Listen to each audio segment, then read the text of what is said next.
اعوذ باللہ من الشیطان الرجیم بسم اللہ الرحمن الرحیم الحمدللہ رب العالمین والصلاة والسلام علی اشرف الخلائق اجمعین سید الاولین والآخرین امام المرسلین و خاتم النبیین سیدنا و مولانا و شفیعنا و حبیبنا و حبیب الہ العالمین وعلی اہل بیتہ الطیبین الطاہرین الہداۃ المہدیین و اصحابہ المنتجبین۔ الصلاۃ والسلام علیک یا سیدی یا رسول اللہ وعلی آلک و صحبک یا سیدی یا حبیب اللہ۔ السلام علیکم یا سیدۃ النساء العالمین یا فاطمۃ الزہرا۔ السلام علیکم یا علی مولا۔ السلام علیکم یا ابا محمد الحسن۔ السلام علیکم یا ابا عبداللہ الحسین۔ السلام علیکم یا شیخ جنید البغدادی۔ السلام علیکم یا داتا غریب نواز۔ السلام علیکم یا شیخ عبد القادر جیلانی۔ السلام علیکم یا سید میرا حسین زنجانی یا جدی۔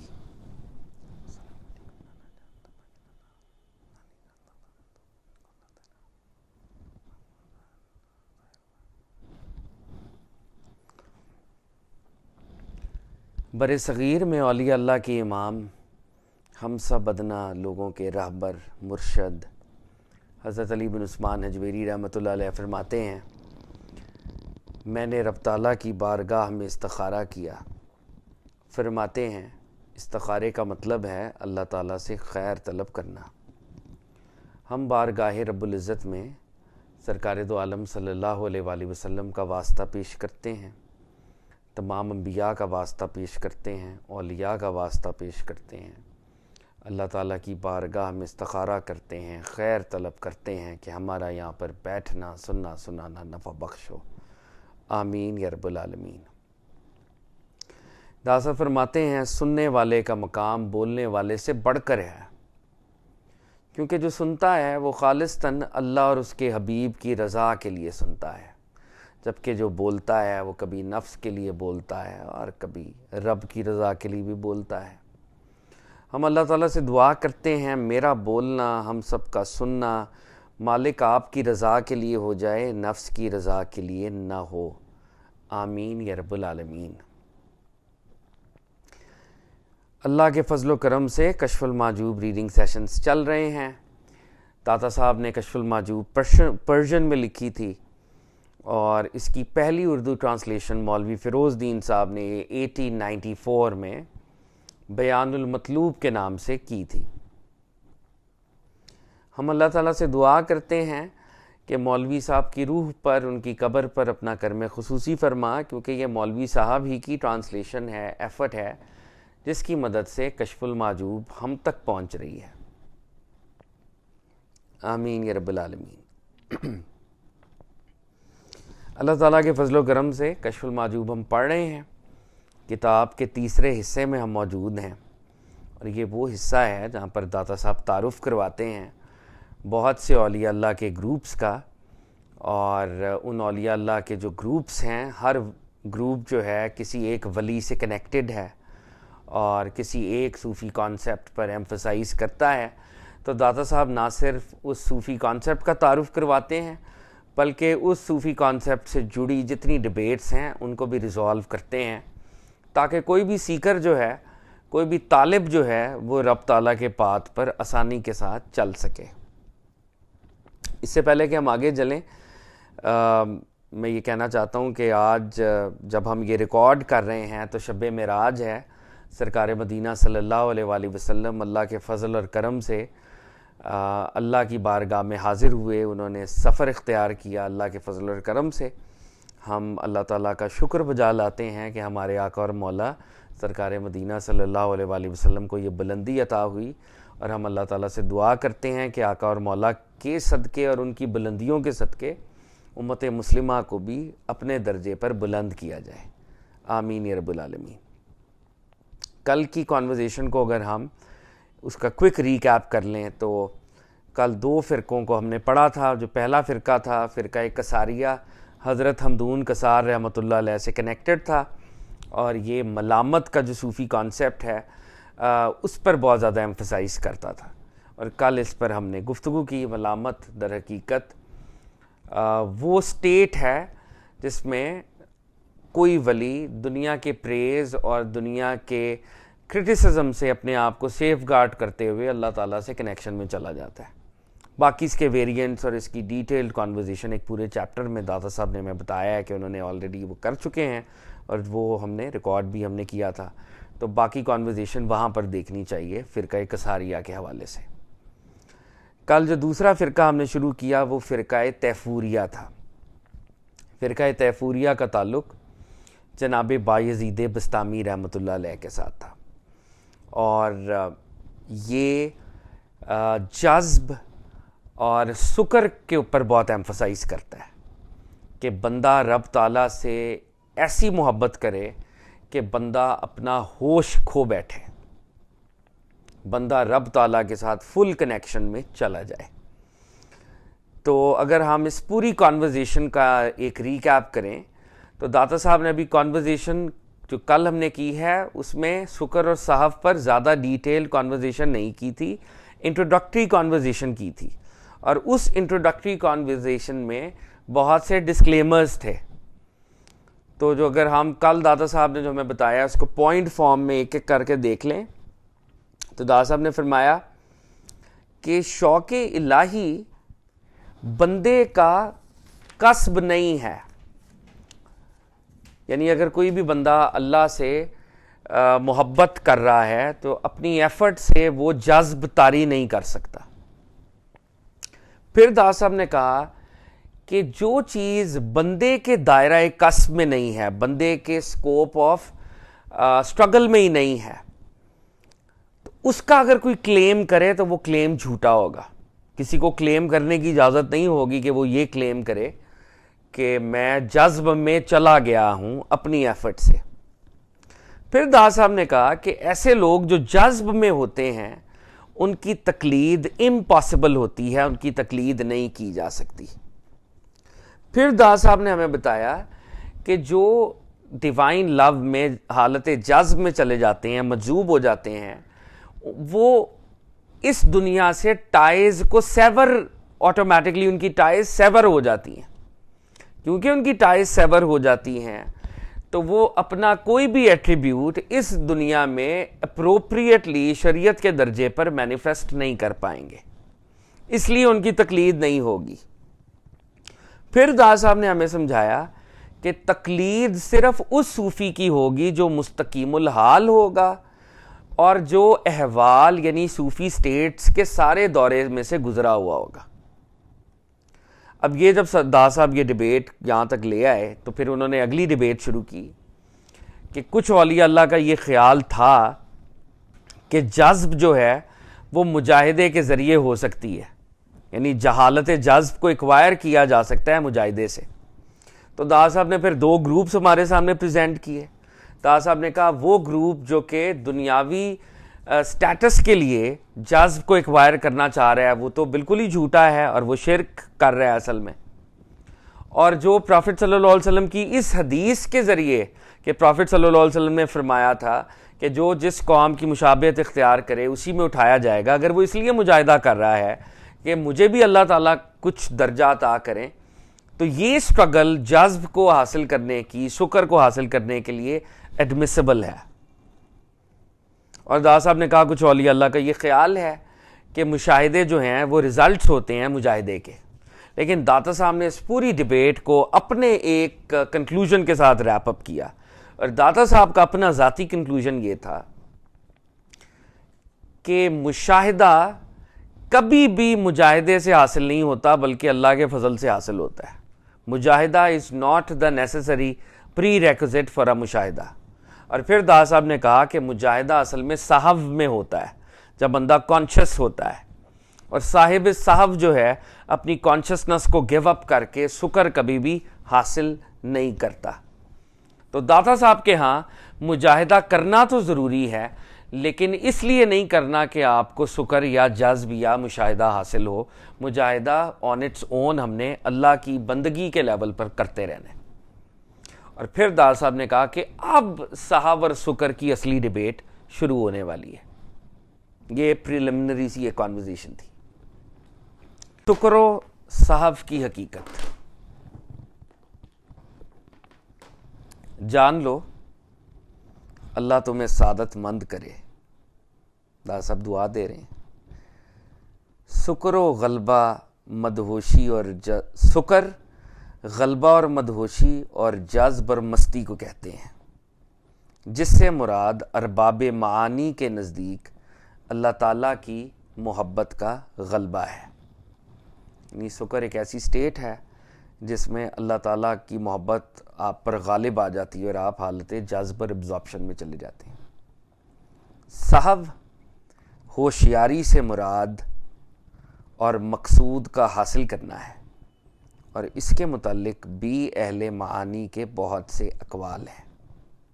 ایک گروہ شکر کو صحو پر فضیلت دیتا ہے، دوسرا گروہ صحو کو شکر پر فوقیت دیتا ہے.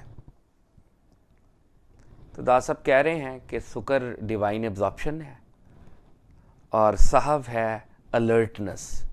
اور الرٹنس ایسی کہ آپ کو مقصد مل چکا ہوا ہے، آپ کو مقصد ملا ہوا ہے. اور مقصد اللہ والوں کے ہاں اللہ سے اللہ کا دیدار، اللہ کا مشاہدہ ہی ہے اصل میں. تو صحو والے بھی مشاہدے سے خالی نہیں ہیں، انفیکٹ وہ مشاہدے میں ہی ہیں. جو لوگ شکر کو صحو پر ترجیح دیتے ہیں وہ حضرت بایزید بسطامی کی پیروی کرتے ہیں. جو لوگ شکر کو سپیریئر سمجھتے ہیں وہ بایزید بسطامی کے پیروکار ہیں. وہ کہتے ہیں کہ صحو آدمیت کی صفت کے معتدل اور مستحکم ہونے کی صورت میں متصور ہو سکتا ہے، اور وہ حق تعالیٰ سے حجاب اعظم ہے. اور شکر آفت کے زوال، صفت بشریہ کے کم ہونے، اپنے اختیار اور تدبیر کے چلے جانے، اور ان معانی اور قوا کی بقا کی وجہ سے جو اس کے وجود میں اس کی جنس بشریت کے خلاف موجود ہیں، اور اپنے حق میں تصرف کے فنا ہو جانے پر متصور ہو سکتا ہے، اور یہ حال زیادہ اچھا اور کامل معلوم ہوتا ہے. اب داتا صاحب نے شکر کا آرگومنٹ ایڈوانس کر دیا پورا کہ حضرت بایزید بسطامی اور ان کے فالوورز کا آرگومنٹ کیا ہے. آرگومنٹ کے دو ٹیئرز کہہ لیں یا دو ایسپیکٹس ہیں. بایزید بسطامی کا آرگومنٹ اور ان کے فالوورز کا آرگومنٹ یہ ہے کہ جو آدمی صحو میں ہوتا ہے، کانشسنس میں ہوتا ہے، اس کی جو ہیومن ایٹریبیوٹس ہیں وہ مستحکم اور معتدل، یعنی وہ قائم ہوئی ہوتی ہیں. یعنی اس کی میں جو ہے وہ قائم ہے، اور انسان کے وجود کی میں اگر قائم رہے، یہی تو رب تعالیٰ سے ویل ہے، حجاب اعظم ہے. تو جو صاحبان صحو ہوتے ہیں بایزید بسطامی کے گروپ اور بایزید بسطامی رضی اللہ تعالیٰ عنہ کے ہاں، وہ اپنے وجود کی موجودگی اور افرمیشن کی وجہ سے رب تعالیٰ سے ویل میں ہے. جبکہ دوسری طرف شکر کیا ہے؟ شکر یہ ہے کہ جو انسان کی ہیومن ایٹریبیوٹس ہیں، صفات بشریہ، ان کی جو نیگیٹیوٹی ہے وہ زائل ہو جاتی ہے. یعنی آپ کی جو صفت ہے اس صفت کا زوال ہے، آپ کی صفت بشریہ انائلیٹ ہو رہی ہے، اختیار اور تدبیر کے چلے جانے، آپ اپنی ول کو اور اپنی انٹرفیئرنس کو گاڈ کے پلان میں اس سے باز آ جاتے ہیں. آپ اللہ کی اسکیم میں متصرف نہیں رہتے، انٹرفیئر کرنے کے جوگے ہی نہیں رہتے، پنجابی کا ورڈ ہے. آپ کے اندر وہ کیپیسٹی نہیں رہتی کہ آپ اللہ تعالیٰ کی اسکیم میں انٹرفیئر کر سکیں. تو وہ کہہ رہے ہیں کہ اگر آپ نے شکر کو ویژولائز کرنا ہے تو ایک ایسی نتھنگنیس والی سٹیٹ ہوتی ہے کہ بندے کی اپنی ول جو ہے وہ بندے نے گم کی ہوتی ہے اور رب تعالیٰ کی ول آپریٹ ہو رہی ہوتی ہے. تو یہ تو پھر بہتر سٹیٹ ہے نا اصل میں. بایزید بسطامی کا بھی آرگومنٹ یہاں پہ چل رہا ہے, بایزید بسطامی کے ہاں. اور اس سے پہلے کہ ہم آگے جائیں, ہمیں ایک جو جنرل آرگومنٹ ہے فنا کا وہ ذہن میں رکھنا چاہیے. فنا شکر والوں کے ہاں بھی امپورٹنٹ ہے, فنا صاحب والوں کے ہاں بھی امپورٹنٹ ہے. وہ کیا ہے کہ بندہ اپنے اختیارات کو دے دے اور اپنے وجود کی نیگیٹیوٹی کو گیو اپ کر دے تاکہ اللہ کے ساتھ ملاقات ہو, اپنی ذات کی نیگیٹیوٹی کی فنا اور رب تعالیٰ کے ساتھ بقا. تو شکر والے بھی فنا کی بات کر رہے ہیں, صاحب والے بھی فنا کی بات کر رہے ہیں. اور شکر والوں نے کیا کہا ہے کہ بھائی جب وجود قائم رہتا ہے صاحب میں تو یہ حجاب کا باعث ہوتا ہے, اور شکر میں کیونکہ ہم اپنے اختیار کو گیو اپ کر چکے ہوتے ہیں اور اللہ کے اختیارات ہمارے اوپر آپریٹ کر رہے ہوتے ہیں, تو اس لیے شکر سپیریئر ہے. داتا صاحب نے کسی قسم کی کوئی انٹلیکچوئل ڈس آنیسٹی نہیں کی اور پورا آرگومنٹ ایز اٹ از اپنی اسپیس کے ساتھ آپ کو بیان کر کے بتایا. اب وہ اگزامپلس دینے لگے ہیں کہ یہ اگزامپلس کیا لے کے آتے ہیں. وہ کہتے ہیں چنانچہ حضرت داؤد علیہ السلام حالت صحو میں تھے. حضرت داؤد علیہ السلام اللہ کے نبی تھے اور وہ کنگ تھے, کنگ ڈیوڈ. آپ سے ایک فعل سرزد ہوا تو اللہ تعالیٰ نے اس فعل کو خود انہی کی طرف منسوب کر کے فرمایا اور داؤد نے جالوت کو قتل کر دیا. اور ہمارے پیغمبر صلی اللہ علیہ وآلہ وسلم حالت شکر میں تھے. آپ سے اس حالت میں ایک فعل ظہور پذیر ہوا تو اللہ تعالیٰ نے اس کو اپنی طرف منسوب کر کے فرمایا, اور جب آپ نے کفار مکہ پر خاک کی مٹھی پھینکی تو وہ دراصل آپ نے نہیں پھینکی بلکہ خود رب تعالیٰ نے پھینکی تھی. دا صاحب شکر کا آرگومنٹ ہمارے سامنے بیان فرما رہے ہیں, اور شکر کا آرگومنٹ کیا ہے کہ حضرت داؤد علیہ السلام بھی بادشاہ تھے اور ایک وار میں گئے. قرآن میں ذکر ہے, یہ آیت ہے قرآن کی. لیکن داؤد علیہ السلام جو تھے وہ اپنی ذات میں قائم تھے. انہوں نے جو جنگ کی تو اللہ کے نبی حضرت داؤد علیہ السلام کے بارے میں اللہ نے یہ کہا داؤد نے جالوت کو قتل کر دیا. اور جب سرکار دو عالم صلی اللہ علیہ وسلم بدر کے مارکے میں حاضر تھے اور آپ نے مٹی پھینکی, آپ اللہ کے ساتھ ایبزارپشن میں تھے, آپ شکر میں تھے. آپ نے مٹھی پھینکی مٹی کی تو اللہ نے کہا آپ نے نہیں پھینکی حبیب, ہم نے پھینکی ہے. تو شکر سپیریئر ہوا صاحب سے یا نہیں ہوا؟ ہوا. اس ایگزامپل کے تحت ہو گیا. تو داسا فرماتے ہیں پس حضرت داؤد علیہ السلام اور حضرت سرکار دو عالم صلی اللہ علیہ وآلہ وسلم میں بڑا فرق ہے, کیونکہ حضرت داؤد علیہ السلام تو اپنی ذات کے ساتھ قائم اور اپنی صفات کے ساتھ ثابت تھے, تو ان کو تو کرامت کے طور پر نام لے کر یاد کیا اور کہا کہ اس نے یہ کیا. اور سرکار دو عالم صلی اللہ علیہ وآلہ وسلم حق تعالیٰ کے ساتھ قائم اور اپنی صفات کو فنا کر بیٹھے تھے. ان کے متعلق فرمایا جو کچھ انہوں نے کیا انہوں نے نہیں کیا, ہم نے کیا. پس بندے کے فعل کو حق تعالیٰ سے منسوب کرنا خود حق تعالیٰ کے فعل کو بندے کی طرف منسوب کرنے سے بہتر ہے. ہائے کیا بات ہے, کیا جملہ ہے. ابھی دا صاحب جناب بایزید بسطامی رضی اللہ تعالیٰ عنہ کا آرگومنٹ ہمارے سامنے رکھ رہے ہیں, نبیوں کی اگزامپل دے رہے ہیں, حضرت داؤد علیہ السلام کی اور حضرت سرکار دو عالم صلی اللہ علیہ وسلم کی. سرکار دو عالم ابزارپشن میں تھے, اللہ نے ان کے عمل کو اپنا عمل قرار دیا. جناب داؤد علیہ السلام الرٹ تھے, اللہ نے ان کے عمل کو انہی کا قرار دیا, لیکن ان کو یاد کیا. آف کورس کرامت والے تھے, وہ بھی بڑے نبی تھے اللہ کے. تو دا صاحب کہہ رہے ہیں دو چیزیں ہیں, اللہ اللہ اپنے عمل کو بندے کا کہہ دے اور بندے کے عمل کو اپنا کہہ دے، کتنا فرق ہے؟ اس کائنات میں حقیقی ایجنٹ کون ہے؟ رب تعالیٰ کی ذات ہے، رب تعالیٰ کی قدرت جاری و ساری ہے. تو رب تعالیٰ ہر چیز تو اللہ کی وجہ سے ہو رہی ہے. تو اللہ اپنے عمل کو اگر کسی بندے کا کہہ دے تو یہ بہت بڑی بات نہیں ہے. میں بھی جو بول رہا ہوں اللہ کے فضل سے ہی بول رہا ہوں. تو اگر اللہ اپنے عمل کو کسی بندے کا کہہ دے یہ بڑی بات نہیں ہے، لیکن کسی بندے کے عمل کو اپنا کہہ دے بہت بڑی بات ہے، جو سرکار دو عالم صلی اللہ علیہ وسلم کے ساتھ ہوا. سرکار کے عمل کو اپنا ڈکلیئر کر دیا. یعنی یہ ویسے حقیقت کی آنکھ میں تو سارے اعمال اللہ کی وجہ سے ہو رہے ہیں نا. ہم ایک لیول پہ تو اللہ نے ہمیں فریڈم دی ہوئی ہے. تو یہ کتنی بڑی بات داس آپ کر رہے ہیں. ہائے ہائے ہائے. پس بندے کے فعل کو، ایکشن بندے کا ہو، نسبت اللہ والی ہو، خود حق تعالیٰ کے فعل کو بندے کی طرف منسوب کرنے سے بہتر ہے. کیا بات ہے. کیونکہ جب حق تعالیٰ کا فعل بندے سے منسوب ہوتا ہے تو وہ بندہ اپنی ذات سے قائم ہوتا ہے، جیسے حضرت داؤد علیہ السلام. ٹھیک ہے.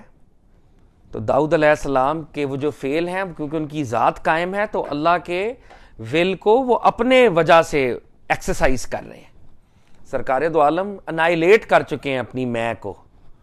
تو جب انائیلیٹ کر گیا تو نبی پاک کے ایکشنز اللہ کے ایکشنز ہو، نسبت اللہ کی ہو گئی. اس پہ جاوید نامہ کے اندر علامہ اقبال نے بڑی خوبصورت گفتگو کی ہے، پڑھنے کی چیز ہے وہ، کہ سرکار مدینہ صلی اللہ علیہ وسلم نے یہ جو پھینکی تھی مٹھی، بڑی کمال کی وہ ہے. بہرحال اچھا، اب ہمیں ذرا الرٹ ہونا ہے. حضرت داؤد علیہ السلام کا تذکرہ جو ایک ببلیکل ہسٹری میں آتا ہے، کامن ایک ہسٹری ہے ہماری، وہ ہسٹری ٹھیک ہے یا غلط یہ ایک سیپریٹ چیز ہے، ہم اس میں نہیں پڑھے، لیکن ہسٹری میں ایک واقعہ اس قسم کا آتا ہے کہ حضرت داؤد علیہ السلام نے ایک جگہ نکاح کرنے کا ارادہ فرمایا. ایک جگہ نکاح کرنے کا ارادہ فرمایا. بعض لوگوں کے نزدیک وہ روایت کمزور ہے. ٹھیک ہے. تو داتا صاحب اب یہاں پر داؤد علیہ السلام کی کوئی نعوذ باللہ نقص نہیں نکال رہے، لیکن وہ ایک کمپیئر کر رہے ہیں پروفٹ صلی اللہ علیہ وسلم اور حضرت داؤد علیہ السلام کو، کہ داؤد علیہ السلام نے، اور یہ ببلیکل ہسٹری میں یہ واقعہ ایگزسٹ کرتا ہے کہ داؤد علیہ السلام نے ایک جگہ نکاح کرنے کا ارادہ فرمایا. ایک اس طرح کا واقعہ ایگزسٹ کرتا ہے، وہ اس کی اوتھینٹسٹی کا وی ڈونٹ نو، بٹ وہ اس طرح کا ایک واقعہ ہے.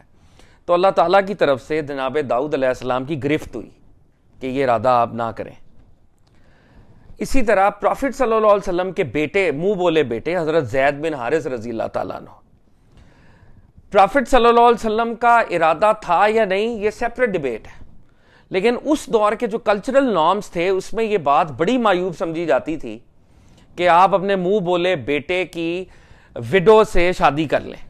ٹھیک ہے. آپ نے یہ قرآن کے اندر یہ تذکرہ ہے کہ حضرت زید پروفٹ صلی اللہ علیہ وسلم کے پاس آئے. حضرت زید نے کہا کہ میری اپنی بیگم سے بن نہیں رہی، تو آپ بتائیں کہ میں کیا کروں. تو پروفٹ صلی اللہ علیہ وسلم نے کہا کہ آپ اپنی بیگم کے ساتھ پیچ اپ کریں، کوشش کریں پیچ اپ کریں. لیکن اللہ نے قرآن میں پروفٹ صلی اللہ علیہ وسلم کو تھوڑا سا وہاں پہ کہا ہے کہ ہم آپ کو تو ہم بتا چکے ہیں کہ انہوں نے ام المومنین بننا ہے، آلریڈی انہوں نے پروفٹ کی زوجہ بننا ہے. تو آپ نے زید کو کیوں نہیں گائیڈ کیا؟ کہ بات سمجھ آ رہی ہے؟ دونوں نبیوں کے نکاحوں کا ایک واقعہ ہے. داؤد علیہ السلام کا بھی واقعہ ہے. داؤد علیہ السلام کو اللہ کی طرف سے گرفت ہو گئی. پروفٹ صلی اللہ علیہ وسلم کو اللہ کہہ رہے ہیں ہم آپ کا نکاح کرنا چاہ رہے ہیں ادھر، آپ کیوں ہیومنلی سوشل نارم سے ڈر رہے ہیں؟ قرآن کی یہ آیات ہیں، اس کا مفہوم ہے یہ کہ یہ کوئی شریعت میں نہیں ہے کہ منہ بولے بیٹے کی وڈو سے شادی کیوں نہیں ہو سکتی. اگر وہ طلاق ہوتی ہے تو آپ کی شادی ہوگی وہاں پہ، اور ہوئی ultimately. Divorce, sorry I was نہیں سوری، ٹھیک کہہ رہی ہیں آپ. متعلقہ جسے ہم کہتے ہیں، طلاق یافتہ. حضرت غالباً حضرت زینب ان کا نام ہے سلام اللہ تعالیٰ علیہ، ام المومنین. ٹھیک ہے. اچھا، اب داتا صاحب سکر اور صحف کو بتانے کے لیے یہ چھوٹی سی 2 لائنز، اور یہ داتا صاحب ہسٹورین نہیں ہے، اور داتا صاحب یہ چیزیں ہسٹری میں ایگزسٹ کرتی ہیں. داتا صاحب صرف سرکار مدینہ کی بڑائی بیان کرنے لگے ہیں. پہلے کیا واقعہ بیان ہوا؟ بدر کا اور ان کی وار کا. ٹھیک ہے. تو اب یہ جملے ذرا سنیں کہ کیا فرما رہے ہیں داتا صاحب. جب حق تعالیٰ کا فعل بندے سے منسوب ہوتا ہے، یعنی اللہ کی قدرت منسوب کس سے ہوگی؟ انسان سے. تو فعل انسان کا کنسیڈر ہوتا ہے کیونکہ وہ بندہ اپنی ذات سے قائم ہوتا ہے، کیونکہ بندہ ابھی قائم ہے، فانی نہیں ہوا، اپنی ایٹریبیوٹس کو گیو اپ نہیں کیا اس نے. جیسا حضرت داؤد علیہ السلام کو جب ان کی نظر ایسی جگہ پر پڑی جہاں نہ چاہیے تھی، یعنی اوریا کی عورت پر، اوریا ان کے کمپینین تھے، تو اللہ تعالیٰ کی طرف سے ان کو تنبیہ ہوئی. اور جب بندہ اللہ کے ساتھ قائم ہوتا ہے، اب بندہ اللہ کے ساتھ قائم ہے، اپنی ول کو گیو اپ کر چکا ہے، تو صورت اس کے برعکس ہو گئی. چنانچہ جب جناب رسول خدا صلی اللہ علیہ وسلم کی نظر زید کی عورت پر پڑ گئی تو وہ عورت زید کے لیے حرام ہو گئی، اس لیے کہ حضرت داؤد علیہ السلام کی نظر محل صحف میں تھی، حضور صلی اللہ علیہ وآلہ وسلم کی نظر محل سکر میں تھی. ٹھیک ہے جی. یہ آرگومنٹ پہنچ گیا؟ نہیں پہنچا. پرافٹ صلی اللہ علیہ وسلم ایبزارپشن میں ہے، اللہ کے ساتھ کنیکشن میں ہے، اپنی صاحبان سکر کے آرگومنٹ کے تحت اپنی ول کو گیو اپ کر چکے ہیں، رب کے نظاروں میں کھوئے ہوئے ہیں. سرکار دو عالم کی اگر نظر کہیں پر پڑ جائے تو اب وہ نظر ان کی نہیں ہے، وہ اللہ کے حکم سے پڑ رہی ہے، اور اللہ نے قرآن کی آیات پھر نازل کی ہیں.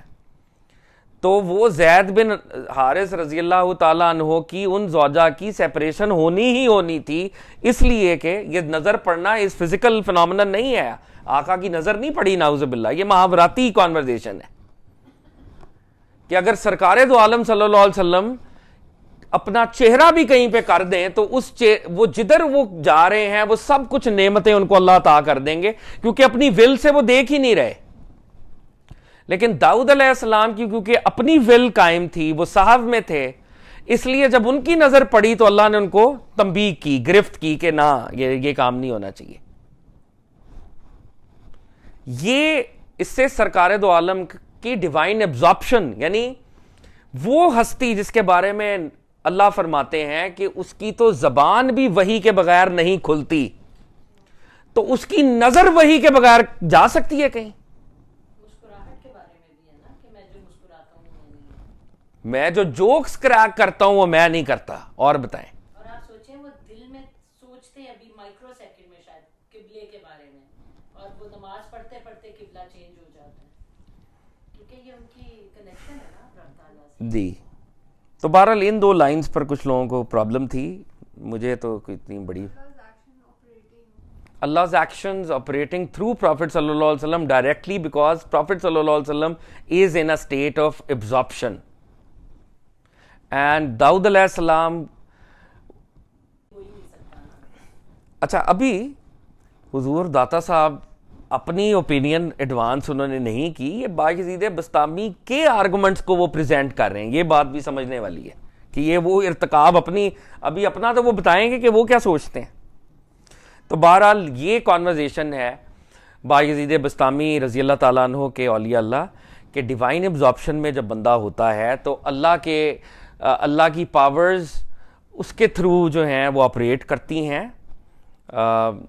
اور اللہ کا وہ جو کنیکشن ہے وہ اتنا تگڑا ہے کہ بندے کا فعل اللہ کا فعل کہلاتا ہے، جیسے کہ پروفٹ صلی اللہ علیہ وسلم کے کیس میں ہوا. یہ پورا آرگومنٹ ہمارے سامنے آ گیا. اب صحف والے اپنا آرگومنٹ ایڈوانس کریں گے، جو یہ کہہ رہے ہیں کہ صحف الرٹنس سپیریئر ہے سکر سے. اب یہ آرگومنٹ ہے، اور یہ حضرت جنید بغدادی کا سکول ہے. اور وہ لوگ جو صحف کو سکر پر ترجیح دیتے ہیں وہ شیخ جنید بغدادی اور ان کے پیروکار ہیں. وہ کہتے ہیں